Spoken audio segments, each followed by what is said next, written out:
Kumusta mga bro? Andito ulit tayo sa Skygo Ormoc branch. Dito lang yan sa Sitio Haobon, Purok Gis, Barangay Tambolilid, Ormoc City, Leyte. Sa mga gustong mag-inquire, pwede kayong pumunta dito. Pwede rin kayong tumawag sa phone number na nasa screen. At pwede rin kayong mag-chat sa Facebook page nila. Search nyo lang Skygo Ormoc.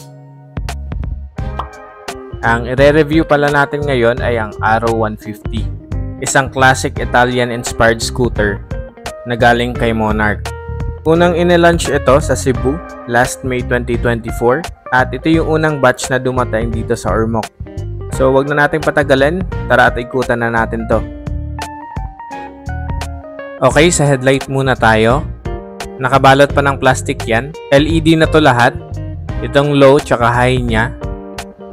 Pati na tong DRL dito sa gitna. Nagustuhan ko tong headlight niya kasi isang buo talaga siya. Kung titignan mo, nakakonect talaga siya sa manibela. Unlike sa ibang headlight na parang sinalpak or dinugtong lang sa motor.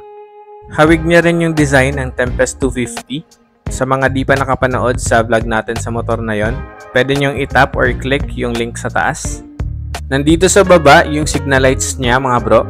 Maliit lang siya tignan, pero LED naman yan, kaya maliwanag kahit sa umaga. Ito naman yung front fender niya. Same color lang sa body. And mukhang matibay naman mga bro. Makapal naman siya. Sa suspension, naka-telescopic fork siya dito sa harap. Yan yung outer tube niya. Glossy black yung kulay. Brand ng gulong niya dito sa harap ay Wansheng. Ang tire size niya ay 90 by 90 R14. Tubeless na rin to mga bro. Glossy black din yung kulay ng alloy mugs niya. Ito yung disc para sa brake. Then, naka-dual pot piston caliper siya.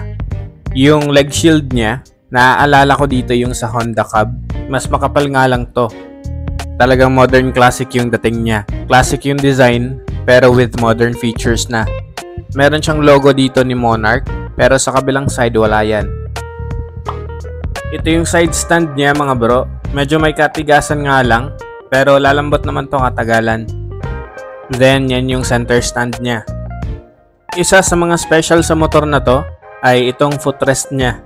So instead na hila-hila para mababa, kailangan mo lang siyang pindutin. Pag hindi mo siya ginagamit, ipupush mo lang, then kapag nakarinig ka ng click, pwede mo nang bitawan.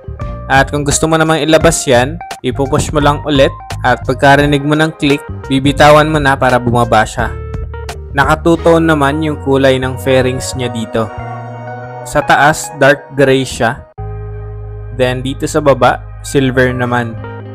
Tapos meron siyang 3D emblem na may nakalagay na Arrow 150. Ito naman yung kanyang airbox na kakaiba rin kasi meron siyang design unlike sa typical na airbox na may kita mo na plain black lang.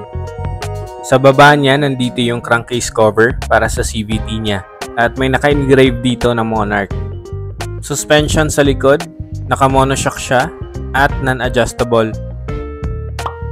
Lipat naman tayo dito sa kabila. Ito yung heat guard niya mga bro. Unlike din sa iba na plastic yung heat guard nila, dito naman kay Arrow 150, bakal siya. So solid na solid to mga bro. At kakulay din ng heat guard yung fairings ni Arrow. Nagustuhan ko rin tong muffler tip kasi hindi siya round. Meron siyang edges at para sa akin sporty tignan kapag ganito. Air-cooled si Arrow 150 at ito yung fan niya. Ito naman yung dipstick at dito kayo magsasalin ng engine oil niya. Gulong sa likod, ang sukat nito ay 90 by 90 R14. Same lang sa harap mga bro. Tubeless na rin to at ang brand niya ay Yuanxing. Ito naman yung stepboard niya mga bro. Pasensya na at madumi. Sinakyan ko kasi to kanina. Rubber matting lang yan. Ito talaga yung stepboard niya.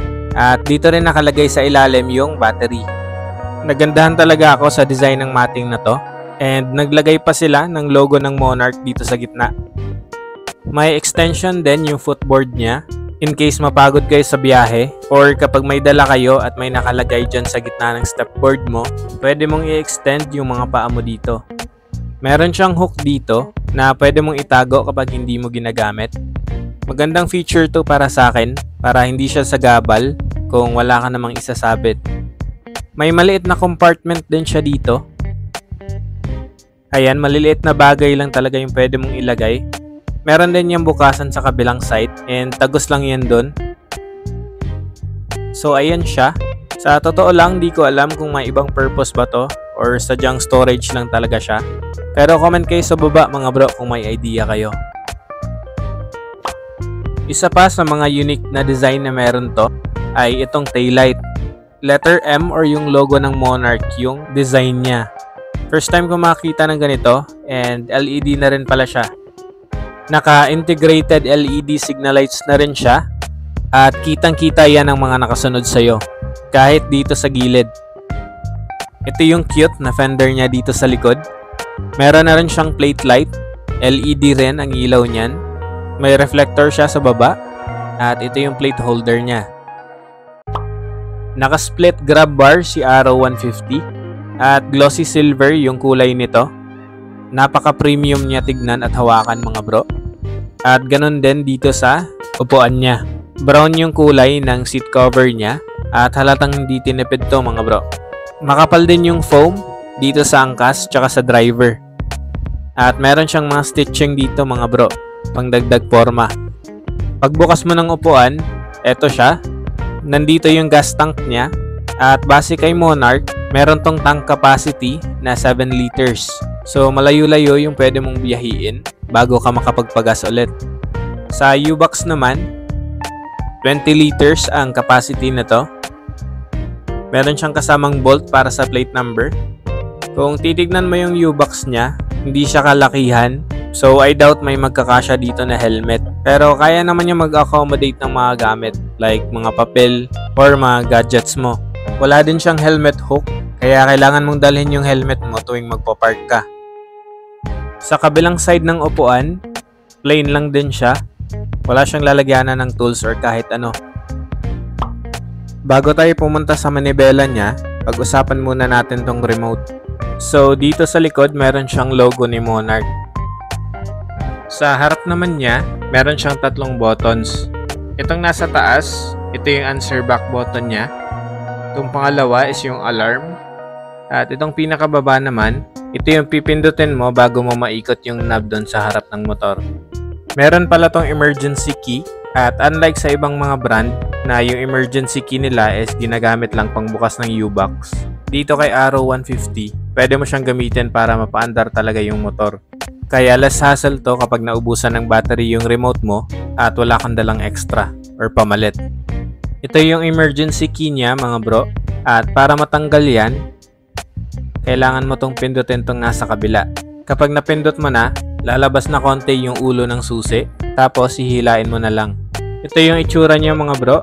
Maliit lang siya, pero sobrang laking tulong na nito. Ito na yung knob niya mga bro. Pero since hindi pa naka-install yung battery nito, hindi pa natin siya mapapagana gamit yung remote. Kaya yung emergency key muna yung gagamitin natin. Ipapasok mo lang siya sa slot niya dito sa gitna. Pag nagawa mo na yon, hindi pa yan gagana agad. Kailangan mo muna siyang ikutin pa-clockwise. Kapag naikot mo na, maglalak na yan siya dyan. Hindi mo makukuha yan kahit anong hila mo. At yan na yung time na pwede mo nang ikutin yung knob mo. So pwede mo nang i-on yung ignition, rotate mo lang pa-clockwise. At kapag magbubukas naman ng upuan, pa-counterclockwise naman. Kapag magpa-park ka na at gusto mo nang bunutin yung susi, iikutin mo lang ulit siya pero pa-counterclockwise naman at mag-a-unlock na yan at pwede mo nang kunin yung susi. Siguraduhin mo lang na ibabalik mo siya dito sa remote para hindi mo siya mawala. Ipupush mo lang yan at maglalak na ulit yan sa remote mo. Okay, sa manibela na tayo mga bro. So naka-naked handlebar si Arrow 150 at isa to sa mga nagustuhan ko. Silver yung kulay ng handlebar niya. And dito sa kaliwa, ito yung hand grip. Kakulay nito yung seat cover. At maganda rin yung kapit niya sa kamay. So para sa akin kahit hindi ka na magpalit, okay lang. Then meron siyang bar end. Ito naman yung lever para sa brake niya sa likod. Meron din siyang passing light switch. Ito yung para sa high and low beam. Nandito naman sa gitna yung para sa busina. At nasa pinakababa yung para sa signal lights. Nandito yung slot para sa side mirror. At meron na rin siyang kasamang USB charging port.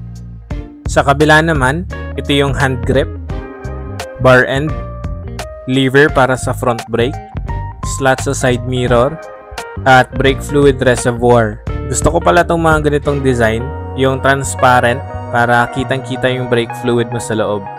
May built-in hazard na rin to, at ito yung switch niya. Sa baba, ito naman yung para sa headlight, on tsaka off.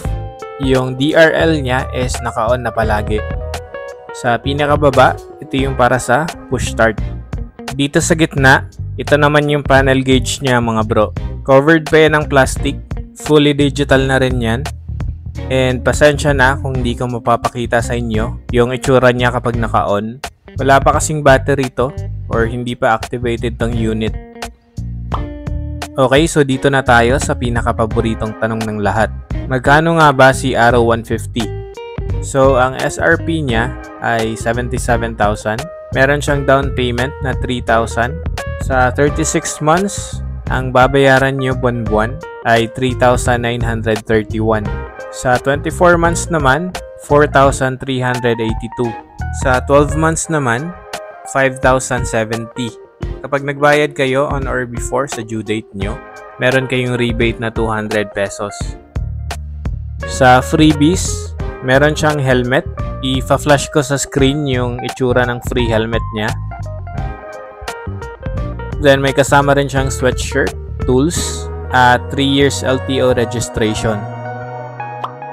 At yun mga bro, dito nagtatapos ang ating walk around review kay Monarch Arrow 150. Kung ako yung tatanungin, sulit na to para sa presyo niya. Pero again, depende pa rin yan sa inyo. Comment na lang din kayo sa baba kung anong masasabi niyo sa motor na to. Hanggang dito na lang muna mga bro, at sa susunod ulit.